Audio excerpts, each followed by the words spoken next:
Stampers, it's Christy with Stampin' Texas. Well, you know me and easy techniques. I love playing with different techniques that turn out so cute but are so easy to duplicate. This one fits the bill perfectly. This is simply called direct to paper. And basically we're going to take our ink pads and apply it directly to the Whisper White cardstock to create these fun backgrounds. Now it just takes a few supplies and few ink pads, and in just a few minutes you'll have some really neat backgrounds for any project. So let me get our supplies and we'll get started. Okay, let's start with this simple card here, and the three colors I'm using are Daffodil Delight, Calypso Coral, and Wild Wasabi. So I'm actually going to start with my lightest color. You'll want to start with the lightest first, and I'm actually going to just apply it to the paper and just move my hand down. Now if you don't like that little edge, you can go back over it just a little. Okay, there's really honestly no wrong way to do this. And just keep in mind, each one always turns out a little bit differently. So we're going to do the same thing with the Calypso. Just take the edge and see how that one's not inking up as much, and that's okay. You can go back over it a couple times, and you'll notice that the edge of your ink pad will turn lighter, and you'll just take a little re-inker and go over that. And then let's do our Wild Wasabi. Just like so. I kind of like that edge, but let me just soften it just a bit. There we go. All right, easy peasy. That's our background. Now this stamp that we're going to use, I love the thank you sentiment from this one called A Whole Lot of Lovely, and this is a new host only stamp in the back of the new catalog. And we're going to stamp that with Memento ink right in the middle. Oh, I'm a little crooked, but you get the idea. And let me, you know what, one thing I forgot to tell you was the measurements. You need the measurements. This Whisper White piece of cardstock is cut to 3 3/4 by 5. Now when I go to layer this on, I'm just going to cut a piece of black cardstock, just a little bit bigger than that, and layer it on my Daffodil Delight cardstock, and you have got a quick and simple card. Next, let's take a look at the background for Sheltering Tree. Okay, with the background for the Sheltering Tree card, one thing I was looking at was this cute little path. Isn't that fun? It just kind of created that on its own. That was totally unintentional, and you'll see that there's just so many variations with this. Now with the Sheltering Tree background, I did use several different colors that are very similar to each other, just to give it some lights and darks areas. So let me show you what you're going to need. My Whisper White cardstock for this card was cut to 3 1/2 by 4 3/4, and I have a piece of early espresso for my mat, and this is 3 5/8 by 4 7/8, just a little bit bigger than this. Now let me get my junky little piece of paper in here, because we're actually going to be smearing a lot of ink on there. Whoops.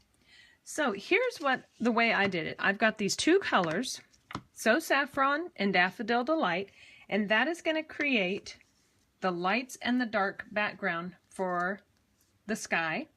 And then for the bottom, for the grassy area, we're going to use Pear, Pizzazz, and Wild Wasabi. Now, after playing with it for a while, I have figured out what works best for me. For the sky, we're going to go light to dark, but then on the grass, we're going to go dark to light. I know, kind of weird, huh? So it's one of those, just play with it and see which way you like best. So we'll start with our So Saffron. And now I'm holding it on this end, and this is going to be really going to end up being the top part of my card. So we're going to go with So Saffron.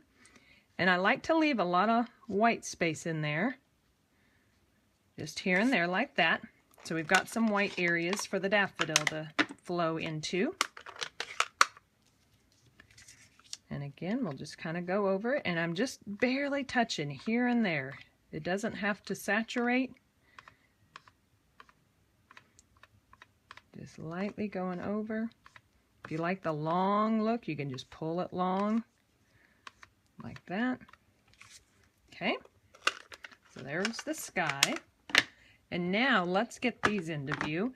And again, I like to do the wild wasabi first, the dark on this one, and just barely here and there. What I found earlier is when I did the light on this one, I would cover up too much of the light color with the dark. So that's why I'm going dark to light. As long as you let the color just kind of sit and stay for just a minute in between, I don't think you're going to have any problems infecting your ink pads. So now I'm going to just run that over. See how the light pops through there? And I kind of like going right back over where there's some yellow. Huh. So there we go. So that creates a fun background. Now, I'm working on a swap, and look at how different each one of these has turned out. This, you can tell I've done the lighter color, but I haven't done the darker yet. But each one is going to be its own little work of art. So let me grab my sheltering tree, and we'll put it all together. Alrighty, I've got the tree from the Sheltering Tree stamp set. A very great stamp set, just love it. And we're going to use, I'm going to move this mat out of the way. We're going to use the early Espresso ink to ink up our tree. Like so. Oops, missed a little down there. There we go. And let's stamp that. I'm kind of going up and to the left a little. Just like that. Now, I've got the leaves. I have to switch my thing real quick, my stamp out real quick. The leaves we're going to stamp in Mossy Meadow.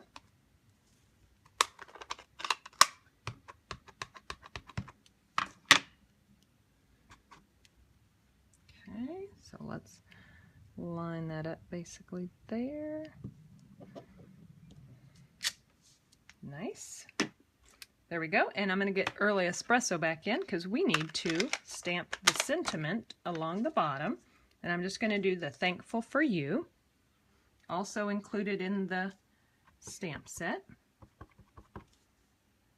And I'm putting it toward pretty close to the bottom because I'm going to leave a little bit of room right in there for the ribbon.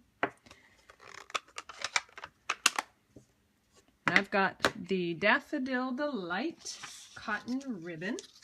Such a nice ribbon, very easy to use. All right, so let's go ahead and adhere our stamped piece to the early Espresso.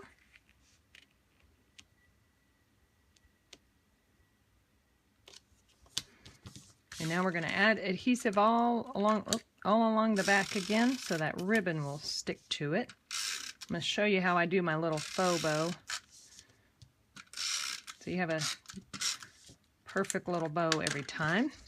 I usually leave my ribbon on the spool. So like when I'm lining something up, I don't want to waste it. I want it to just hang over just a little bit. We're going to cut it there, and then now, since I put adhesive all over the back, it just sticks right to it. My background is 11 by 4 1/4, scored in the middle.